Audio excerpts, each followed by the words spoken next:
So hello everyone. I think remember in the last session we did some process related to this psychometry. We have two more left. Then quickly let me complete that evaporative cooling process and also the mix air process. After that we'll talk about the equation for sensible latent. Then using this enthalpy, we'll find three equations that we'll use at the time of the load calculation, especially at the time of heat gain through ventilation, infiltration, etc. Then we can move to chapter 4, classification of air conditioners. So here I'm going to share the screen. So the next process you can find on screen, it's a evaporative cooling process. Okay. And this process you can expect for the air coolers, or you see air cooler also known as desert coolers, right? Because the air cooler work efficiently in the desert areas. The reason why air coolers are working efficient in desert area, because in desert areas, even in summer, the humidity is less. So the air will have the capacity to hold or extract more water at the time of evaporation. And more evaporation means more cooling.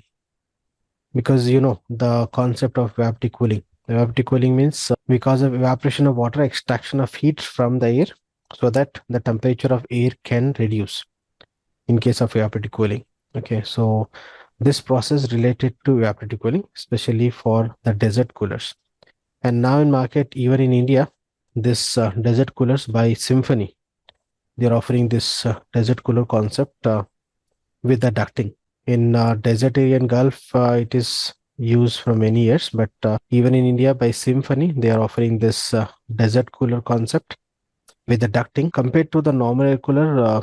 That is a bit expensive, but anyhow, the concept is useful because even in Hyderabad city or in India, where you'll find the city with the low humidity conditions in summer, one can use this desert coolers so that you can expect the efficiency. Because in desert cooler, the power consumption compared to the air conditions very less. Okay. You said in evaporative cooling process, no condensation will be occur, right? No, only On sensible cooling. only sensible You cooling. cannot expect the latent cooling. That's the reason in desert areas it is applicable. In area where you have the humid condition, you cannot expect the required condition as per the human comfort, because in humid area it is required to extract the moisture, reducing the humidity. So even though if you maintain the temperature, you cannot feel the comfort, Mm-hmm. right? But in desert area, this work efficiently because of low humidity conditions. So increasing the temperature, and with the increase in temperature, with the evaporative cooling, even the RH also will increase. Okay, Mm-hmm. so increasing, and that is a requirement in the desert area, na? Decreasing the temperature and increasing the RH.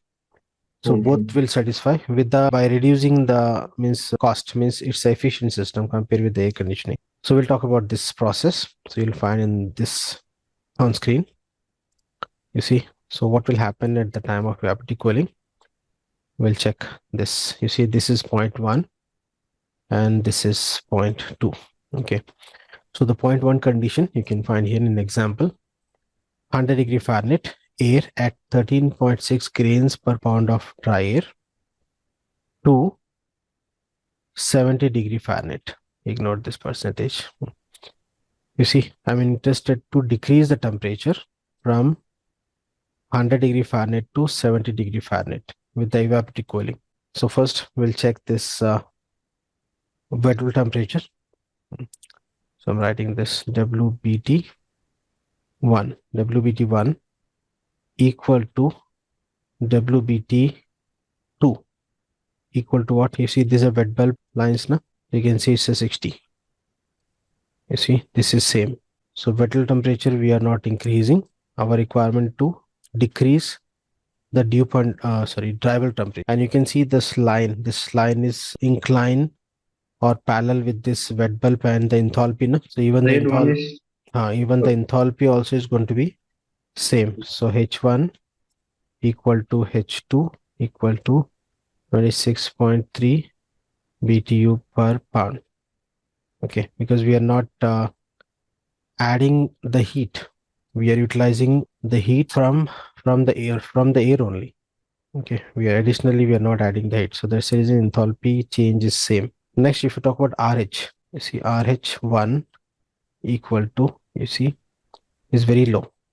We can find this is 4 point, very low. You see this line, this is 10, this is 20, means suppose this is 10, so this is less than 10, nearly I can say 5%. You can check in the psychometric chart with this condition also. But what about RH2? RH2 means somewhere here. This is 50, 55. nearly 55, exactly is 56%. So you see this is less than 60, satisfying the human comfort.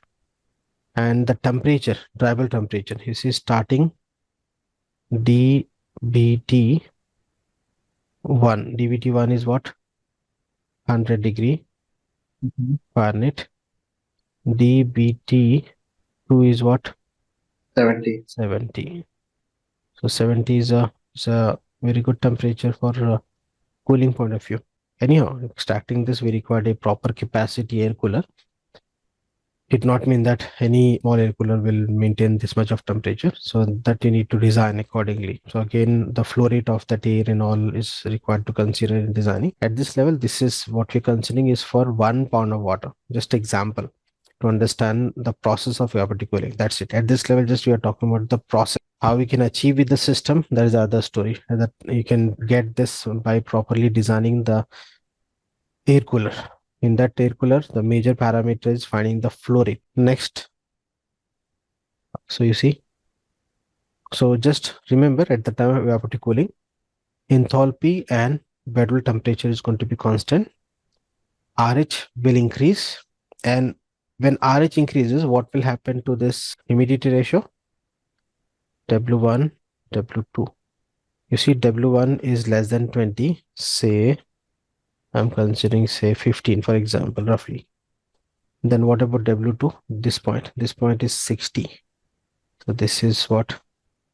60 grains per pound of dry air. This also grain per pound. So in this case, RH and humidity increases, and DPT, WBT and enthalpy remain same, and dew point temperature decreases. Or in other words, if when you decrease this dew point temperature by maintaining this constant wet bulb, so enthalpy will be same, and RH and humidity ratio will increase.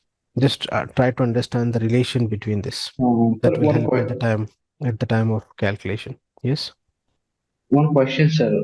If no condensation is occur, that No. means the humidity ratio should be equal. I think. Humidity ratio. Yeah, humidity ratio. That means Mhm. no condensation is occurring. So same amount of moisture is present in the room. But you see, evaporation is taking place now. That's the reason Mm, increasing in this humidity ratio, Evaporation. because you see evaporative cooling Yes, yes, yes, yes, yes. by evaporating the water. Okay. So this was about evaporative cooling. Next, we have one more very important mixed air condition. This will use at the time of psychometric analysis also. Mixed air condition Sir, means just 1 minute. Evaporation in the cooling coil, right? we are not using any cooling coil here. Air cooler. The It's simply air is passing through a wet honeycomb pad, and when the uh air passes, the air heat is extracted by the water, and the water evaporates. And that evaporate that water. means we Mhm. are talking simply the cooler. We're using in Yeah, the air Indian. cooler, air cooler Yeah, only. There is okay. no cooling coil. No vapor compression cycle or No, not no, something. no. One more question. What happens when the air comes in contact with the cold air? Cold air. Can you And please elaborate this? what happens when air comes in? You see, it's a When we continuous process, na? So when the air passes through a layer of water, the air heat extract by the water and the water evaporates, and you'll get the cool air. And when the air passes through that layer of water, means it will extract that moisture also. That says the humidity also increases. And if you are providing the cold air, it means it can extract more heat. For example, generally in air cooler, we are using the ice also, na? So that Mm-hmm. efficiency will increase. Yeah, Mr. Javed, that is a question or? Yes, yes, got it. So just to increase the efficiency, normally in air cooler, we are using ice so that reducing the temperature of water will help to increase the evaporation. Okay, but remember this evaporative cooling will work efficiently, or this is a process for desert areas or for the location with the low humidity in summer. Or else what will happen? No doubt with the evaporative cooling, the temperature can drop. But with the humid But area, humidity also increases, or it may reach more than 60%, and that will not a comfortable condition for human. Yes. but in summer, air is more humid, na? No, in general, summers are wet, but not in the desert area. That you see, for evaporation, water is required. Na? Suppose in a location where there is a no water in summer, means no evaporation. No evaporation means even in summer you'll find the less humidity, Okay, means the right? air will be completely dry air, Not, I cannot say completely. Less humid, not less high humid. moisture content.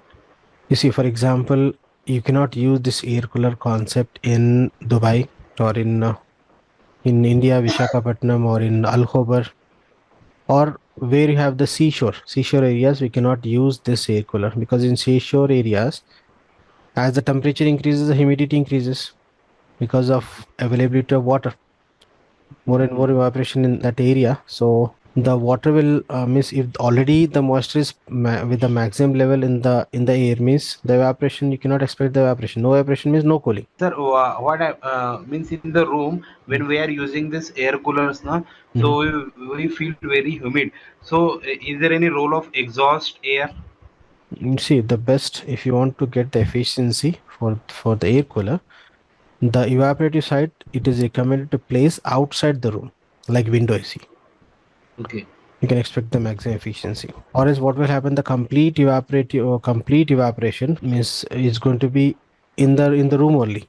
You'll get the, you see, first of all, the water when passes through a layer of wet means mesh, or we can say this honeycomb, it will Mhm. extract the moisture. Apart from this, the air which is sorry, the water which is evaporated because of extracting the heat, that also in the room. Mm-hmm. Hmm. Okay, so that will definitely within no time the RH will increase or the humidity will increase, and and that's the reason normally if you use air cooler in the room without any exhaust, okay, so you will get lower in temperature, but you cannot breathe easy because of this I higher mean, Means humidity sir, levels. the air reaches if its saturation. Yes, so, saturated means that is also not comfort na, for human. You cannot breathe easy, Yes. and you'll find the muggy conditions what we discussed at the Means beginning. relative humidity can reach up to 97, 98%. Yes. so, sir, it's not a good idea for humidity is more like Mumbai, like You see, streets that's the was reason. That's the reason. As yeah, I yeah. said at the beginning, this cooling concept, this air cooler, nothing but a desert cooler. The name itself is a desert cooler. The air cooler It's actual name is a desert cooler. This is used in the desert areas efficiently, not in all the areas. In India, in many locations, you'll find this because of this like in the dry consumption, area, power less consumption. less humidity. So in because you see those who cannot afford the AC, they're using this air cooler even in the humid areas. But it will not work efficiently. But in desert area, it's a very good option. It will help to increase the efficiency, means power consumption is less, as well as you can expect the cooling and increasing in humidity. That is a requirement in desert areas. So Got that's it. the reason air cooler itself is means the actual concept for air cooler is for desert area only. So that's the reason we used to call desert air coolers or desert coolers.